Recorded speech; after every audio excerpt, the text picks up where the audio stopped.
The sun was setting over Athens, painting the sky in shades of gold and crimson.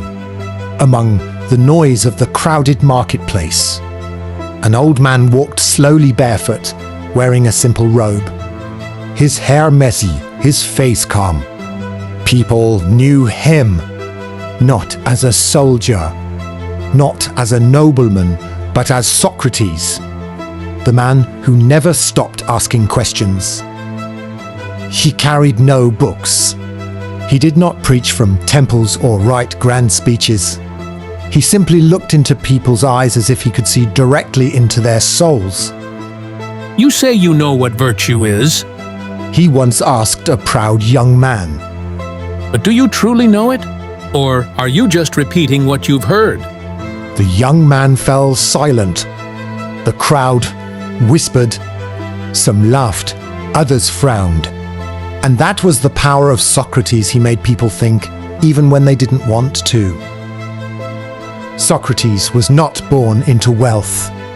His father was a stonemason, his mother a midwife. He grew up among ordinary people, yet his mind reached for the extraordinary, while others chased silver, fame, and comfort. Socrates spent his days walking the streets of Athens, talking to anyone who would listen. Merchants, slaves, soldiers, and children. He believed that true wisdom did not come from knowing everything, but from realizing that we know nothing. I know that I know nothing. He would say with a smile. And from that nothingness, true wisdom begins. Some admired him, but many more were offended. Athens was a proud city, the heart of philosophy, democracy, and art. But beneath its shining glory, arrogance was spreading. Politicians thought themselves wise. Teachers and scholars thought themselves untouchable. And in the middle of them stood Socrates, a barefoot man whose simple questions stripped their illusions bare. You claim to be just, He said to a nobleman once. but are you just because you fear the law, or because your heart truly loves justice? The nobleman grew red with anger. That day, whispers began. Socrates is dangerous. They said he was corrupting the youth, teaching them to question authority, to think for themselves. But Socrates didn't stop. He continued to wander through the city, talking in the agora, his students following closely young minds like Plato, Xenophon, and Aristippus.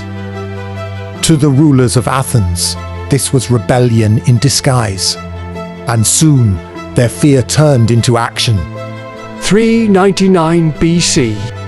The day Athens betrayed her own conscience before a jury of 500 men. Socrates stood, his body frail, his eyes clear and bright.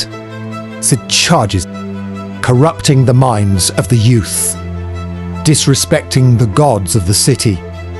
The courtroom buzzed with murmurs. Some came to mock him. Others came to witness history. When his turn to speak came, Socrates stepped forward, calm as ever. Citizens of Athens, He sighed. I have never claimed to teach anything. I only ask questions so that you may learn to think for yourselves. The crowd erupted, some applauding, others shouting in rage. A judge asked him. Are you not afraid of death, Socrates? He smiled. Why should I fear what I do not know? It is better to die for truth than to live in falsehood. Silence fell over the room, but the verdict was already decided. Guilty. The sentence, death by poison. That night, in the cold silence of his prison, Socrates sat calmly on his stone bed. His friends came to him, Plato, Crito, and others carrying tears and a desperate plan.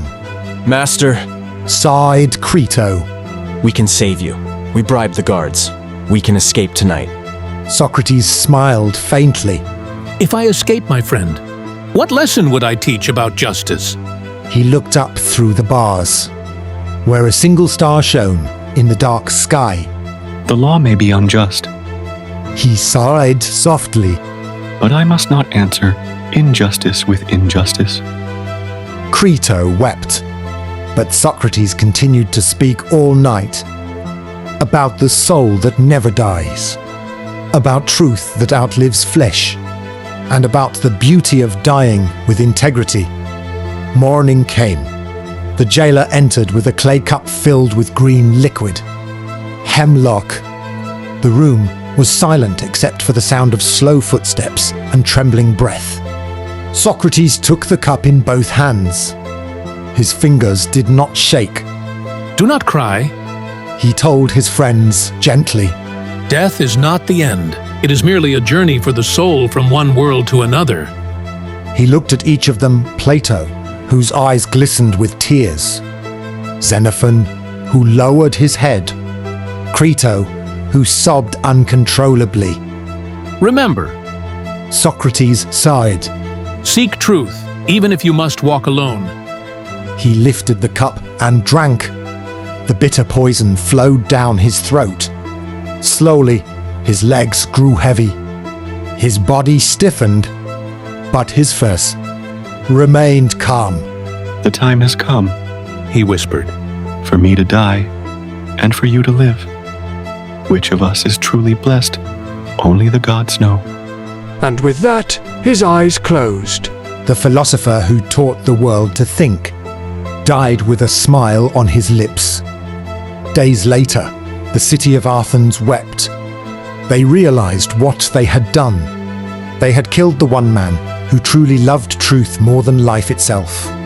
Socrates' students wrote his story, Plato, Xenophon, and others, and from their writings, new generations of thinkers were born. Plato, Aristotle, and beyond. Socrates died that day, but his spirit became eternal. He became the voice of every mind that dares to question, the courage behind every truth seeker. Centuries have passed. Empires have fallen. Philosophies have evolved. But Socrates' questions remain. Who are you? What is God? Do you live by truth or by comfort? Perhaps that is why his name never fades, because the world will always need people like him, those who dare to think when everyone else chooses to stay silent.